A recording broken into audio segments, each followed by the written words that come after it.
직원을 해도 사실 사장만큼 일하는 직원이 몇 명이나 있을까요? 잘 없습니다. 나보다 일을 못하니까 나와, 내가 할 거야. 또 일을 시켰는데 너 그것밖에 못해? 나와, 내가 할 거야. 답답해서 자기가 다 합니다. 혼자 하는 리더는 이게 함정에 빠지는 것입니다. 네, 사장은 돈 버는 자리가 아니거든요. 문제를 해결하는 자리입니다. 보통 리더라고 하면, 즉 사장이라고 하면 힘든 일은 다 직원 시킵니다. 사장은 힘들지 않는 일만 하고 돈만 번다고 생각하는데 여기에서 어폐가 있는 것입니다.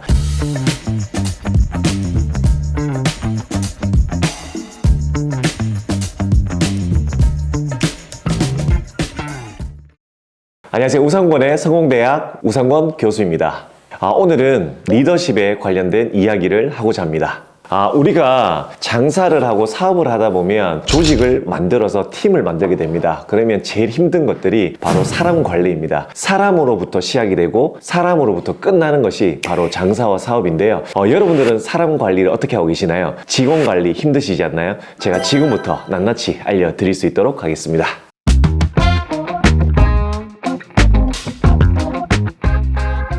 대부분의 사장님들이 직원을 채용하는 문제, 이 직원을 데리고 자기의 비전과 포부를 설명하고 사업을 성장시키는 과정 자체를 힘들어하더라고요. 그러니까 이게 왜 힘든 과정인지. 맞습니다. 요즘 시대에는 사람을 한번 채용하면 공고사직을 하는 것도 쉽지가 않고 함께 성장하는 것도 쉽지 않습니다. 우리가 첫인상 하나를 보고 채용을 뽑아야 되기 때문에 이 사람을 채용하는 일이 너무 어렵습니다. 근데 제가 직원 채용하는 기준은 그렇습니다. 예측 가능한 사람인가? 일을 열심히 하는 사람은 저는 삼류 직원이라고 생각합니다. 일을 잘하는 사람은 이류 직원이라고 생각합니다. 일을 정말 즐길 줄 아는 자, 일에 미칠 줄 아는 자가 일류 직원인데요.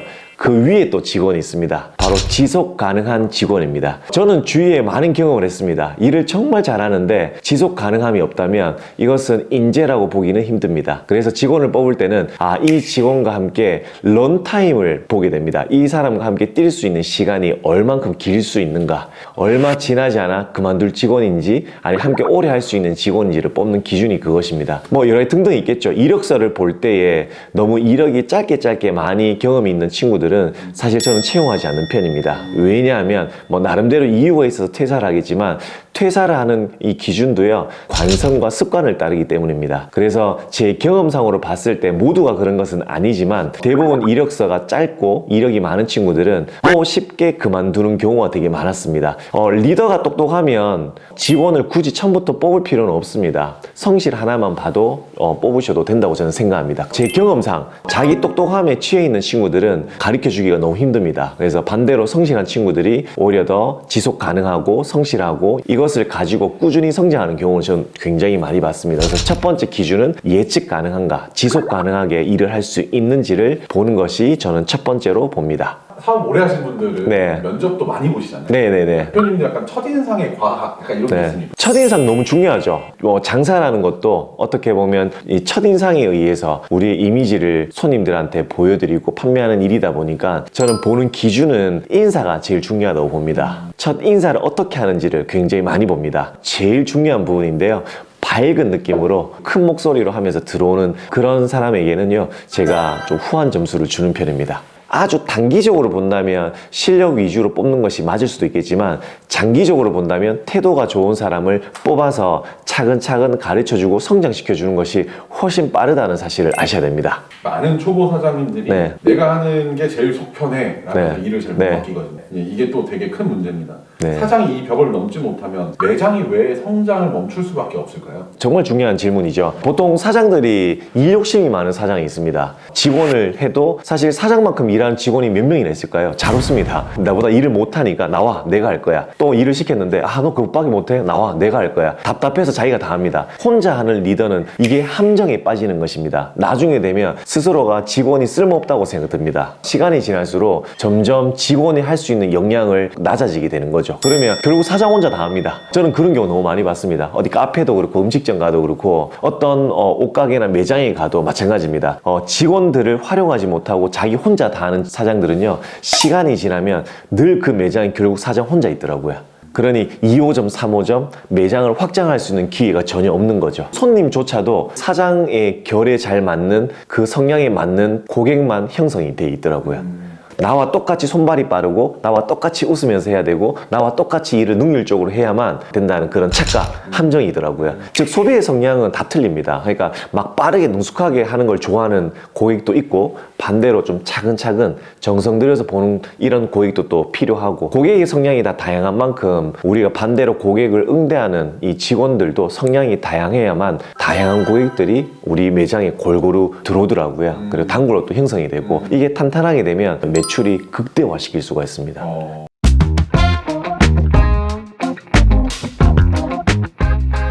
직원이 매장을 진짜 자기 것처럼 아끼게 만드는 대표님만의 어떤 당근과 채찍 혹은 노하우 이런 게 있어요. 그렇죠. 주인의식을 얘기하시는 것 같아요. 네, 맞아요. 그러니까 사장처럼 일을 잘한다기보다는 사장처럼 책임감을 가지고 예착을 가지고 할 수 있게끔 하는 노하우 되게 좀 필요하죠. 그 매장의 주인의식을 가지고 일하는 직원이 몇 명이냐에 따라서 그 앞으로의 사업 확장성이 미래를 예측할 수 있는데요. 주인의식이라는 것은 사장이 고민하는 것을 함께 고민하는 직원입니다. 예를 들면 아침에 문을 열고 들어갔는데 어제 에어컨을 안 끄고 집에 갔네. 보통 주인의식 없는 직원들은 전혀 마음 아파하지 않습니다. 근데 주인의식을 가진 친구들은 나가지 않아도 될 비용이 아까운 거죠. 왜? 자기 것처럼 생각이 드니까. 주인이 고민하는 것을 함께 고민하는 직원이 바로 주인의식을 가진 친구인데요. 주인의식을 가진 친구들을 많이 우리가 양성을 해야 되잖아요.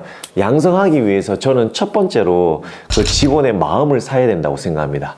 단순히 너 주인의식 가져야 돼. 야, 내가 고민하는 거 너도 함께 고민해야 돼 라고 강요할 수는 없는 부분이거든요. 마음을 사는 것은 억지로 강제적으로 할 수 없는 겁니다. 내재적 동기부여, 내 마음속에 우러나서 협력하고 싶은 마음이 들어야 됩니다. 협력하고 싶은 이 마음이 드는 조건의 첫 번째는 바로 존중입니다. 직원이 내가 존중받는다는 느낌이 들 때 협력이 시작되거든요. 근데 존중받지 못하다는 그 마음이 들면 협력하고자 하는 마음이 없어집니다. 이게 첫 번째입니다. 그래서 저는 존중하기 위한 노력을 굉장히 많이 합니다. 직원과 직원 사이에 우리는 존칭을 쓰는 것을 원칙으로 합니다. 그리고 직원이 직원에게 혼내고 지적하는 것은 금지로 우리는 시스템으로 정했습니다. 존중을 해주는 것. 서로가 서로에게 내가 존중받는 느낌이 들 때 협력이 시작되고 목표의식이 더 강해지고 주인의식을 가지게 되더라고요. 그래서 단 한 가지 노하우를 뽑는다면 존중해줘라 라는 말을 꼭 해드리고 싶습니다. 믿었던 직원이 만약에요 큰 실수를 해가지고 약간 금전적인 손실이 발생했었어요. 네네네. 근데 굉장히 대표님을 잘 따르고 일을 잘하는 친구예요. 이 직원을 내 편으로 만들 수 있는 좀 멘트 같은 게 있어요. 네, 제가 직원일 때 저희 스승님인 사장님께서 이런 상황이 있었습니다. 대표님이 네. 이런 실수를 했던 상황이 있었어요. 네, 제가 직원일 때 금은을 파는 곳이었는데 그때 어떤 누군가가 남자분이 오셔가지고 그때 금을 매입하기도 했었기 때문에 그냥 단순히 18K라는 거를 보고 그냥 제가 현금 계산해서 현금을 내줘 버렸습니다. 근데 알고 보니 가짜금이었습니다. 뒤에 18K하고 GF가 있었던 거죠. 그러니까 도금이란 뜻인데 이것을 제가 몰랐던 거죠. 그 당시에 금전 손실이 한 200만 원 정도 있었던 것 같습니다. 지금으로 환산하면 거의 한 4, 500만 원이 되겠죠.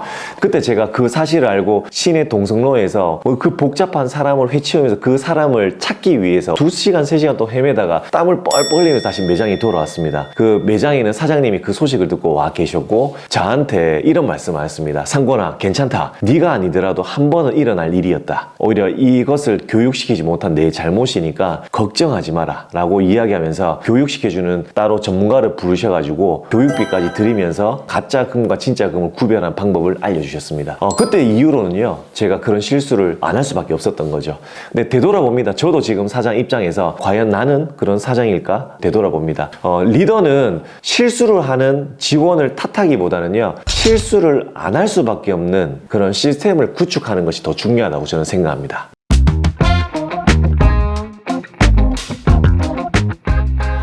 대표님은 그 리더십에 있어서 가장 중요한 요소가 뭐라고 생각하세요?